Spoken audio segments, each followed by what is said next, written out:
Here's a review of the 7 steps in the initial accounting process that you go through for every company. We've already covered the first 4, and we're going to look at the last 3 today, but I just want to quickly review. The T accounts and the journal entries, you can do those either steps 1 or 2. They account for over probably 90% of all the company's handlings. You are always updating, doing entries, and posting them into your T accounts. At any time in that process, you can prepare a regular trial balance.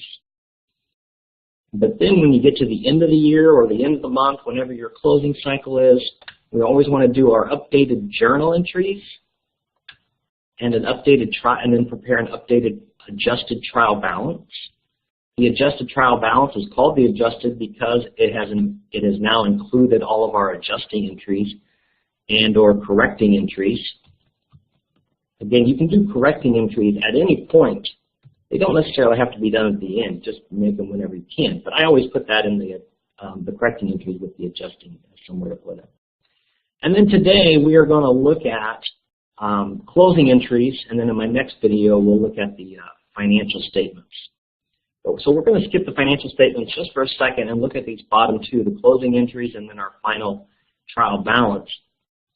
The first thing, the easiest way to remember closing entries and what accounts get closed, think of it as the red accounts. The red accounts are the ones that are going to get closed. Your revenues, your expenses, and your drawings. It's just an easy acronym to remember. And drawings also means dividends, of course. So these 3 accounts are called our temporary or nominal accounts. They revert back to 0 at the end of the year. So next year, January 1, our revenue is 0, and our expenses are 0, and our drawings is 0. All of these accounts eventually will end up in our retained earnings. Retained earnings, think of it just as it sounds. It's how much earnings have I made throughout the entire business life? I've retained all those earnings year after year, and where do I stand at this point? Earnings minus then what I've paid myself in the drawings. Now, when I said all of our temporary accounts are eventually closed to retained earnings, it's true, but if you're using the Wiley Plus or the Wiley text that we are using, the revenue and expenses will initially get closed into an income summary account. This is a very, very temporary account, only there for a couple minutes during the closing process, and then it's gone again because it gets closed. This is considered an owner's equity type of account. It's a minus plus. And all it is just a summary of all of our revenue and expenses together into one big number. So we're going to make a T account and then finally total up our income summary, as you'll see in a few minutes, and then close out the income summary to retained earnings. Our closing entries can be wrapped up in 4 easy steps. So the 4 steps here, the first thing, we're going to close out our R of the red accounts, the revenue, and we close that into income summary. So revenue typically has, or should always have, a credit balance. So to get rid of that credit balance, we would have to debit our revenue and credit the income summary. Now, I put out here in the real world, usually you don't have an income summary account. You just go ahead and close right to retained earnings. But since the book does cover income summary, that's why I'm putting it in our lecture. The second step is the E of red. We're going to close the expenses into income summary. Expenses have a normal debit balance, so we're going to need to credit every one of our expenses and then debit the total of all of those expenses into income summary. Third step, we're going to go ahead and total up our income summary T account. Combine steps 1 and 2 here, see what our final balance is, and then whatever the balance is, close it, and then put the other half into retained earnings. So if we had to close with a credit entry, we would debit our retained earnings. Or if we had to close with the other way, we could usually close our income summary right into retained earnings. Finally, we close our dividends account or our drawing account also into retained earnings. I've given here just I usually put this on the board. I put it more in vertical form, but it's easier to see here in horizontal form. the four steps: close out revenue into income summary, close out expenses into income summary, combine the income summary, and then close it to retained earnings, and close our drawings right into retained earnings. All right, now I'm going to pull up an example, Dr. K's example, and if you're in any of my classes, that is usually in week 3 or 4. And the actual thing that I want you to pull up, though, is the adjusted trial balance of Dr. K's. The adjusted trial balance is in week 4 of our class sessions. And that is what you see now. So this is where we had left off when we were looking at our adjusting entries. And now we have done the adjusted trial balance. So everything is up to date. I've even got my accounting equation off to the right here. Since I don't have the T accounts pulled up, I put the accounting equation over here, adding up my total assets and the liabilities, owner's equity, revenue, and expenses, and the liabilities and owner's equity do equal our assets. Now, when we're concerning with closing entries, we're at the end of our year usually. The items we're going to close, remember, are our red accounts. So pretty much everything in our box here, in this box, gets closed and zeroed. And then everything gets closed to this retained earnings account. It's the only one that survives. It's retaining all of these earnings and or losses that happened throughout the year and then combining them into one number. So that's what we're going to do here with our practice. So now we're ready. We're ready to close out our R account of the red, revenue. We have a $9,500 balance as a credit. I need to get rid of that. I don't want a $9,500 balance to start next year. So I need to debit my revenue account, and I'm going to credit my income summary.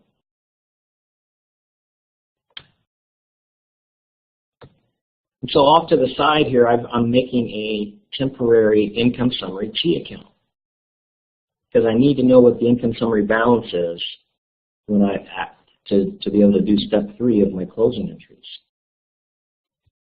Okay, so we've closed out our revenue our revenue account. Now we're ready to close out our expenses.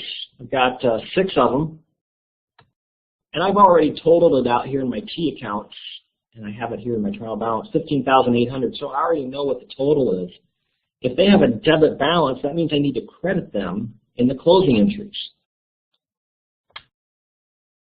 So I've credited every one of my expenses to zero them out, and then debit the total to the income summary. Basically, it's what it is what it says it is. It's a summary of my income. I had $9,500 revenue less the expenses total. So $9,500 less the expenses gives me a negative income, as you can see. I don't need to put it in parentheses, but it's on the negative side of the T account. And as you'll see in just a second, income summary and retained earnings are the only 2 accounts where you can have an ending balance as a negative and it still be considered correct, even though the business may not be doing well, obviously, or at least for this year. So what I did is I totaled up my income summary after I did my closing entries, and I've got a $6,300 negative balance. Well, I don't want income summary to be there. I want to close it out as well. So step 3 of the closing entries is to close my income summary. So I had a debit balance. I'm going to credit my income summary. If I credit my income summary, that means I'm going to debit my retained earnings. And remember, income summary gets closed into retained earnings. The $7,000 was my initial starting balance of the retained earnings, but I've cut into that big time. And I can look at my journal entry. I debited the retained earnings, credited my income summary. So I've done steps 1, 2, and 3. I'm ready for that 4th and final step, which is closing out my drawings or dividend account. Drawings has a normal debit balance. It's a contra account. So to get rid of my drawings, I need to credit it and then offset it with our retained earnings. Remember, drawings gets closed right into retained earnings.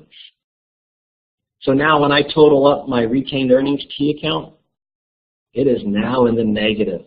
Over all the years the business has been open, we now have a net deficit of earnings throughout the years, which is obviously not a good thing. So as I noted here, the only account where it's okay to have a negative balance is our retained earnings, and to a sense our income summary, even though it does eventually get closed to zero. But initially we did have a negative balance, and those are the only two where it's okay. But note that it is bad for the business, obviously, to have a negative retained earnings. I want to show you what is the final step in the accounting process to get our accounts, and so we know what accounts are there for January 1. We can now look at our post-closing trial balance. Post-closing trial balance means, as it says, this is after all closing entries have taken place. When I did my closing entries, nothing affected my assets. So if you compare this to the original adjusted trial balance we were looking at earlier, nothing has changed. It's still $37,900 in assets. Nothing has changed with my liabilities. Still $26,200. But after that, lots of changes. Notice from capital down, nothing is the same. Drawings are gone. They were zero. Revenue and expenses are all gone. And everything is combined in this one new number, my retained earnings, ending balance.